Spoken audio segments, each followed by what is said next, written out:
السلام عليكم ورحمة الله وبركاته. الحمد لله رب العالمين، ثم الصلاة والسلام على المبعوث رحمة للعالمين سيدنا محمد وعلى آله وصحبه أجمعين. Ama bado ndugu zangu watukufu wa Kiislamu, karibuni sana katika tadhkira za Ramadhan, tukiwa katika sehemu ya tatu baada ya kutizama sehemu ya kwanza na sehemu ya pili. Na kama kawaida insha Allah tutakuwa tutatizama moja katika mazingatio yanayopatikana katika Qur'an, hususan katika juzuu ya tatu. Juzuu hii imekusanya sura mbili kuanzia aya namba 253 surati al-Baqara mpaka mwisho wa surati al-Baqara, lakini na surati Ali Imran mpaka aya nambari 91. Bila kupoteza wakati wowote, aya tutazozungumzia hizi leo, ambapo ndio tunakusudia kuangalia mambo ya mazingatio ambayo tunaweza tukayapata, ni kuanzia aya nambari 14 mpaka aya nambari 17. Kabla hatujazungumzia hususan ni jambo gani tutakaloligusia hivi leo kama mazingatio, tuangalie mlolongo wa aya hizi zinazungumzia masuala gani. A'udhu billahi minash shaitanir rajim. Allah subhanahu wa ta'ala anasema katika aya nambari 14, Zuyyina lin-nasi hubbush shahawati minan nisa'i wal banina wal qanatir al muqantara min adh-dhahabi wal fiddati wal khayl al musawwamati wal an'ami wal harth. Dhalika mata'ul hayati dunya wallahu 'indahu husnul ma'ab. Allah subhanahu wa ta'ala anasema katika aya nambari 14 katika sura Ali Imran, Zuyyina lin-nasi hubbush shahawat, watu wamepambiwa kupenda matamanio ya vitu vifuatavyo.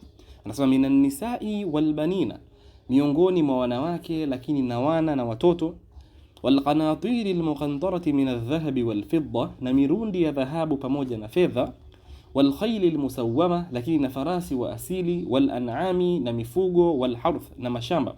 Lakini Allah subhanahu wa ta'ala anasema vitu vyote hivi ambavyo ndio wanadamu kwa kawaida wamewekewa kuvipenda vitu hivi, wamepambiwa kupenda vitu kama hivi, yani ni dhahabu, fedha, mashamba, wanyama, mifugo, wanawake na watoto.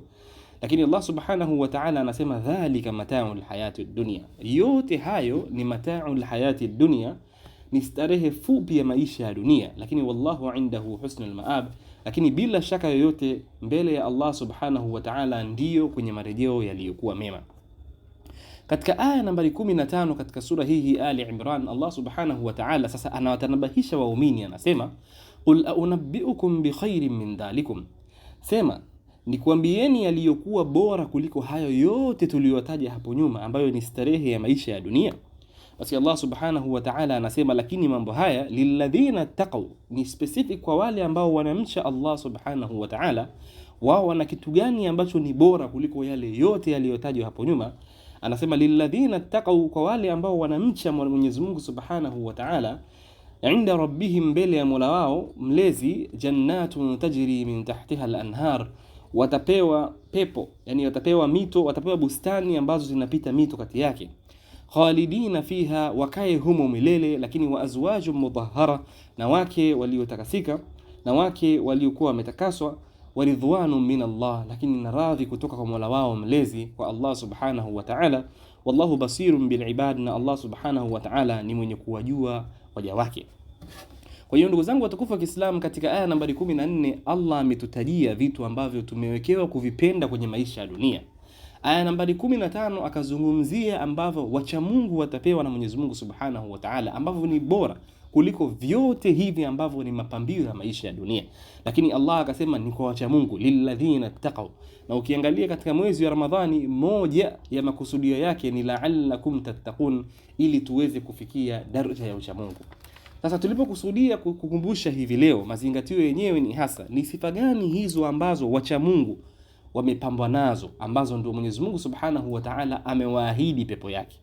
Tukianza sifa ya kwanza katika aya nambari 16, Allah subhanahu wa ta'ala anasema alladhina yaquluna rabbana innana amanna faghfir lana dhunubana wa qina adhaban nar, ni wale ambao wanasema Mola wetu mlezi, hakika sisi tumeamini, basi tufutie madhambi yetu na utuepushe na adhabu ya moto. Ni watu ambao wanadumu katika kuomba dua kama hii, Mola wetu mlezi, hakika sisi tumeamini, innana amanna, basi faghfir lana dhunubana, basi tusamehe madhambi yetu, tufutie madhambi yetu, waqina adhaban nar, na utuepushe na adhabu ya moto. Lakini Allah subhanahu wa ta'ala akaendelea kutaja sifa nyingine za watu hawa ambao ni Mwenyezi Mungu anasema lilladhina taqu, ni wacha Mungu. Anasema as-sabirina was-sadiqina wal-qanitina wal-munfiqina wal-mustaghfirina bil ashar. Lakini sifa nyingine tano ni as-sabirin, ni wale wenye subra, na tuliangalia subra kwa upana wake katika tadhkira ya sehemu ya kwanza, tukaangalia aina tatu za subra. Lakini kundi la pili anasema was-sadiqina, na wale wasema kweli ambao wanasema ukweli kwenye imani zao. Lakini wal-qanitina, na wale ambao ni watiifu kwa Allah. Wal-munfiqin, na wale ambao wanatoa sadaka zao. Lakini walmustaghfirina bil ashar, na wale ambao wanataka maghfira kabla ya alfajiri, katika yule usiku, theluthi ya mwisho ya usiku kabla ya alfajiri. Basi Allah subhanahu wa ta'ala anasema hawa watu watano ndio wana sifa ile ambayo amesema ni ya ucha Mungu.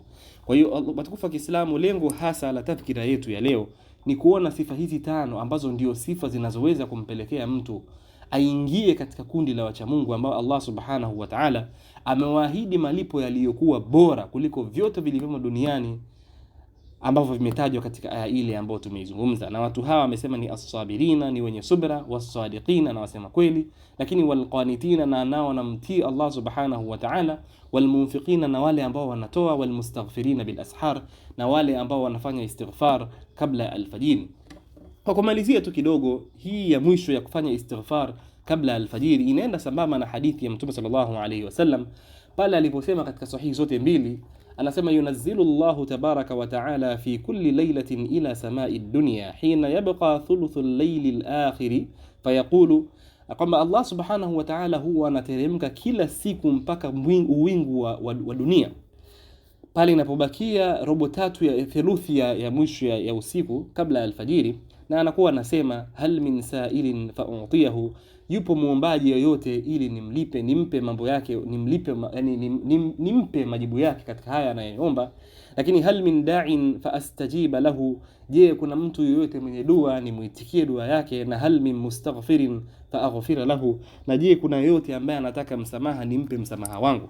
Kwa hiyo pia hili robo tatu ya mwisho, theluthi ya mwisho ya usiku kabla alfajiri ni wakati muhimu sana wa mtu kufanya dua. Kwa watukufu wa Kiislamu, kwa hawa machache tumombe Allah subhanahu wa ta'ala atujalie tuweze kujipamba na sifa hizi za kusubiri, za kusema ukweli, za kuwa watiifu kwa Allah, kuwa wenye kutoa sadaka, lakini pia kuwa wenye kufanya istighfar katika usiku wa mwisho, ili tuwe wacha Mungu na Allah subhanahu wa ta'ala atupe malipo yaliyokuwa ni bora kuliko vitu vyote ambavyo vinapatikana hapa duniani kama mwenyewe alivyosema. Basi kwa hawa machache tumombe Allah subhanahu wa ta'ala atujalie tuwe ni wenye kusikiliza maneno na tukafuata yaliyokuwa mazuri. Subhanakallahumma bihamdika ashhadu an la ilaha illa anta astaghfiruka wa atubu ilaik.